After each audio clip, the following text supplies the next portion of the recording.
When you're dealing with hair loss, it is so tempting to just go for the strongest, fastest, most powerful solution you can possibly find. I mean, it makes sense, right? A big problem feels like it needs a big solution. But what if I told you that going all in from the start could actually be your biggest mistake? Let's get into why stronger isn't always better. So let's just ask the question straight up. Is hitting your hair loss with the most powerful treatment right out of the gate the best move?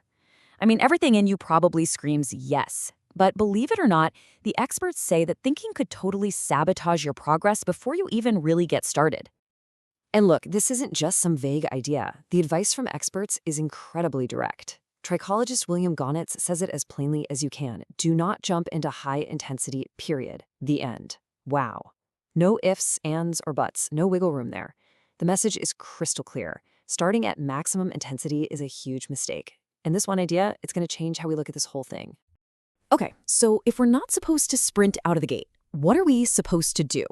Well, it all comes down to this really simple but kind of brilliant analogy that totally reframes the entire journey.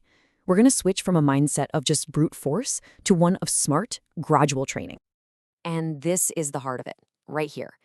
Just imagine you have a friend who's a total couch potato, and you tell them, hey, tomorrow you're going to run a full 26-mile marathon. It's absurd, right? Of course it is. Their body is nowhere near ready for that. Well, the exact same principle applies to your hair follicles. You can't just blast them with a ton of power and expect a good outcome. And here's where that comparison really locks in. Just like you'd start with a short jog, then maybe a 5K, and slowly build up your endurance for a race, you need to prepare your body, your scalp, to handle the huge energy input of a high-intensity treatment. You're asking it to do something new and pretty demanding, and you gotta give it time to adapt.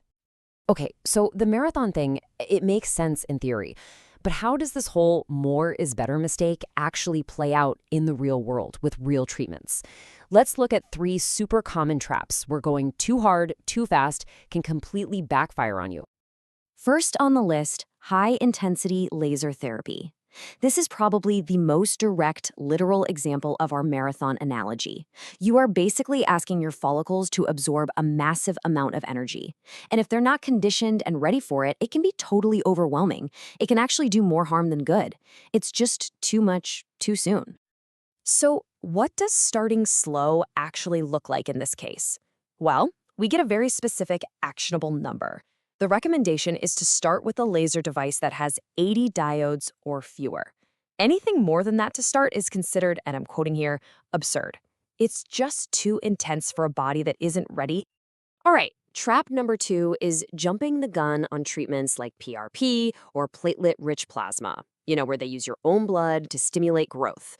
The big mistake here is using a really powerful stimulant before you've even dealt with what's causing the hair loss in the first place. You're just pouring fuel on a fire, and not only might it not work, it could actually make things worse. And the third trap? You're probably seeing a pattern here. It's starting with high-percentage minoxidil. Once again, it could potentially make your shedding worse at the beginning. And this is a big one.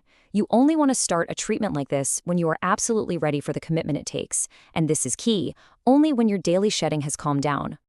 So, we've gone through the traps. We know what not to do. So what's the solution? How do we get this right? Well, it all comes down to one really simple but super powerful principle that just flips that whole more is better idea right on its head. And this is it, the start low, go slow principle. This is the golden rule. You begin with a manageable jog for your follicles, you see how they respond, and only when they're stronger and your shedding is under control do you even think about increasing the intensity. See? It's a strategy, not just a shock to the system. So how do you know when it's time to, pick up the pace? Well, we've got a pretty clear checklist for you. First, are you actually addressing the root cause? Second, is your shedding rate getting better or at least stable? And third, are you really truly prepared for the long-term commitment? You got to answer yes to these before you level up. So really, what we've done here is completely take apart the idea of a quick fix. We're getting rid of that frantic search for a sprint and replacing it with the calm, smart intelligence of a long-term strategy. This is a huge shift in how to even think about the problem. And this just says it all, doesn't it?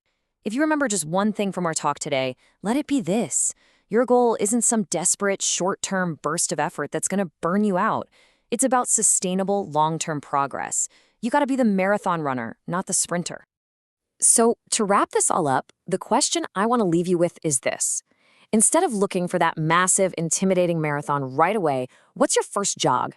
What's that simple, manageable first step you can take to start building momentum the right way? Seriously, thinking about it like that, it changes everything.